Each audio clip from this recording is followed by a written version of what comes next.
Hi everybody, welcome back. A couple of videos ago I completed a tour of our caravan and our awning. If you haven't seen it, click up here, go and have a look around how we have our caravan set up. And a couple of very observant viewers picked up that we have some ornamental lights at the front of our caravan indoors, and in fact we have them on our table as well. And I was asked the question, what are they, where can I get them, was this something that you made? Well, I thought today I would show you what they are and how I made them. In essence, they're a jar and there's some LED lights, and that's it. That's all there is to it. But there's a couple of tricks and I'll show you exactly how I made these. In fact, this is the next version because I made one set and I wasn't particularly happy with them, and I'll tell you why that was in a minute. So I need to make another one up, so I thought, well, why not? I show you how I did it and where I got the bits from to make these up. So I've got the glue gun warming up on the desk. Let's make a start and let's make another one of these. So this is it. And basically what we've got here is we've got a jar, and I'm using a Kilner jar, and I'll tell you why I'm using this particular jar in a minute. And it's a jar, and what I've done is I've suspended the LEDs from the top to hang down in the jar. Now this particular one I'm not overly happy with because I didn't quite get the measurement right. So in the next version I'm going to make a couple of changes and hopefully that will work out a bit better. Now the reason I'm using these jars is because the cap splits off like so, and it means that I can mount the battery pack to the lid, switch them off and put it away nice and neatly. So the LEDs I'm using are these. I purchased them from B&M and they cost a fantastic $3.99. There's 62 of them on a chain and it uses 2 AA batteries. Now these LEDs are the warm white, which means that they come out with a very nice yellowish warm colour. And that's absolutely perfect for using on top of a table. So the first thing we're going to do is take the LEDs out of the packet, but we're not going to dispose of the packaging just yet. What I need to do is I need to cut some of the packaging apart because we're going to use it to hold the LEDs inside the actual jar. So all I'm going to do is cut out a strip of plastic from the packaging, and we're going to use that to suspend the LEDs. So this is the piece of plastic like so, and what I've done is I've cut this down to be exactly the same size as the inside of the jar. We'll take the cap off like so, and you can see that I've marked out on the end here, I've got a line and a squiggle to show me that that's where it needs to be, and by the time I hook that round to that mark there, that fits in beautifully inside. Now we're going to use this collar to suspend the LEDs from, and it also makes it easier to pull them all out as well if we ever need to pull them out. So the first thing we need to do is glue the LEDs to this collar. Now I'm not going to glue this up just yet to be a full circle. What we're going to do is we're going to glue the LEDs along this piece here. Now in the previous version I actually looped the LEDs up and down, up and down, up and down, and glued the tops to the edges here, which was fine, but the problem is it starts to look a bit repetitive because you've got the same length. And what we're looking for is a nice random look. So all I'm going to do on this one is I'm going to glue the LEDs at the end and then the very end as well. And then we're going to pull the LEDs about inside the jar to give it that nice random look. So with our glue gun nice and hot, I'm just going to put a nice big blob of glue in place. And then we're going to attach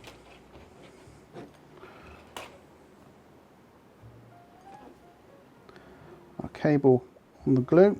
So all I'm going to do is I'm going to glue the other end of the LED string to the other end of the collar, and this one's got an LED right at the very end, so all I'm going to do is just fold it over at one point.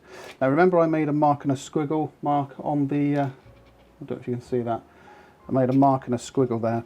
That's because I don't want to glue anything in that place, because we're going to use that to connect back onto the collar when we actually glue it finally in place.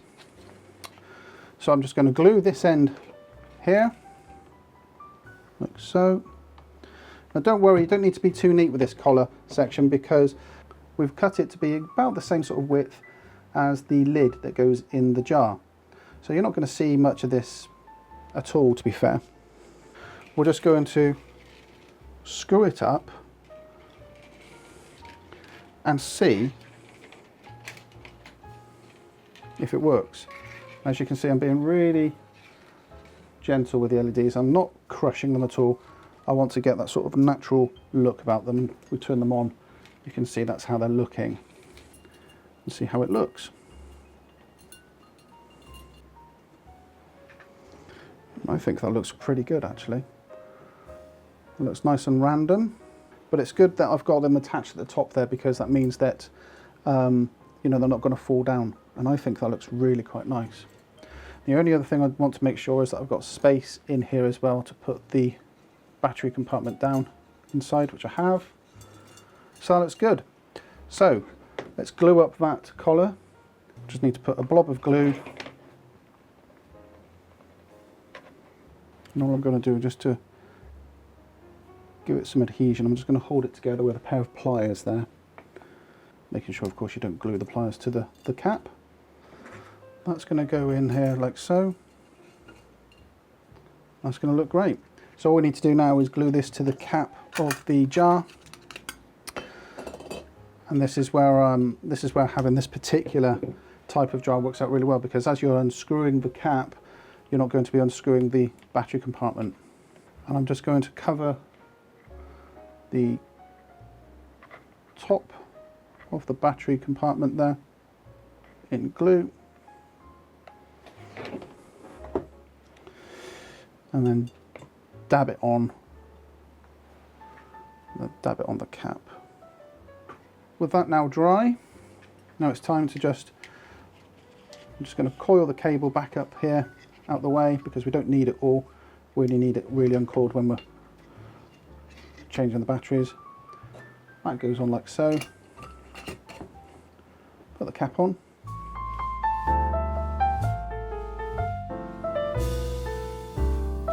And there we go, guys. That is it now complete.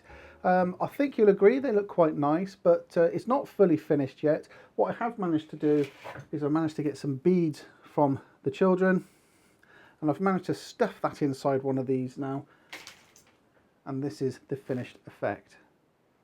Looks quite attractive, doesn't it? Adding some beads in there obviously just plumps out the lights a little bit more, gives it a little bit more depth, but you can also hide the battery compartment as well. So in the next couple of minutes, I'm going to take these beads here and put them into this jar here. Now, the previous version I had made up for these, I hadn't fixed the LEDs to the top, and the battery compartment wasn't fixed to the top either. And what was happening over time was that with the beads in there and the battery box, etc., over time they just all started to crumble down and push down to the bottom there. So just by gluing everything to the top of the lid and fixing the LEDs up so they've got some height to it, it's going to stay in there nicely in place. These are perfect for obviously going on the table, going in the caravan, going outside, going in the awning. We use them all over the place, and then we even put them on the floor when we're outside of the caravan as well, because they're just nice to add a little bit of ambient light. Now, there are other jars which you can use. A good idea is to think about the Dow Egbert's coffee jar. They've got a quite tight fitting lid, and you can do exactly the same thing with these. So if you make yourself a cup of coffee with those and you have a couple of those spare jars, try using those as well, because they're a brilliant jar to make decorations up with this. Another idea is some mayonnaise jars. The large mayonnaise jars are really big and plump and round, and they'll look really good as well. And then finally, the lights themselves, you don't need to necessarily use LED lights like this. You can use the LED lights that you get from the garden, where you have a little solar panel on the top and you just get one single lamp underneath. They would fit in here beautifully, and it's just one light and would light up the entire jar, allowing you to put things, knickknacks and odd nods in there as well. So there we go, guys. That is our LED lights that we have in our caravan. I've put links to various bits and bobs which you may find interesting down below, but we purchased these jars from The Range, I think it was. The lights came from B&M, and in total, the total cost was about £7 per light. So there we go, guys. That's it for today. Hope it's been useful for you. We'll see you next week. Take care now. Bye-bye.